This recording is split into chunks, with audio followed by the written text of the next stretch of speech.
बातमी मनसेच्या गोटातून मनसेत लवकरच मोठे फेरबदल होणारे पक्षाकडून स्थानिक पदाधिकाऱ्यांच्या कामाचा आढावा घेण्यास सुरुवात झाली आहे। महत्त्वाच्या पदांवर नव्या चेहऱ्यांना संधी मिळण्याची शक्यता आहे। नुकत्याच पार पडलेल्या महानगरपालिका निवडणुकीमध्ये ज्या पदाधिकाऱ्यांनी फक्त उमेदवारी घेतली आणि निवडणूक गांभीर्याने लढवली नाही अशांना पक्ष पदावरून मुक्त करण्याच्या तयारीत आहे। अधिक माहिती या संदर्भात घेणार आहोत। आमचे प्रतिनिधी जय पवार सध्या आपल्या सोबत जोडले गेले आहेत। जय, गेल्या काही दिवसांपासून मनसेच्या बैठका सुरू आहे।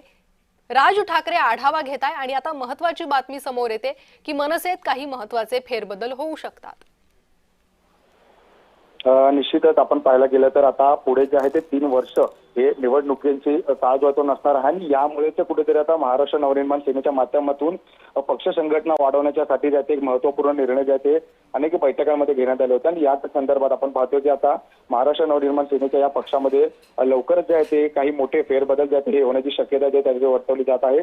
पक्षाकडून स्थानिक पदाधिकाऱ्यांच्या कामाचा जो आहे तो आढावा घेण्यासाठी सुरुवात झालेली आहे। आपण पाहिलं होतं काल सुद्धा या ठिकाणी प्रमुख जे नेते आहेत मनसेचे नितीन सरदेसाई असतील किंवा यशवंत पिलेदार यांच्या माध्यमातून सुद्धा बैठका ज्या ते घेण्यात आलेल्या होत्या। त्यामध्ये प्रामुख्याने ज्या काही शाखांतर्गत BLA-2 जे आहे ते यांची नोंदणी केलेली आहे त्यामध्ये ज्या कोणी सदस्यांची नोंदणी झाली नाही त्यांच्या ज्या आहे ते नोंदण्या तात्काळ पूर्ण करून घेण्याचे सुद्धा काल त्या ठिकाणी महत्त्वपूर्ण आदेश या ठिकाणी सर्वच जे आहे ते पदाधिकाऱ्यांना देण्यात आले होते।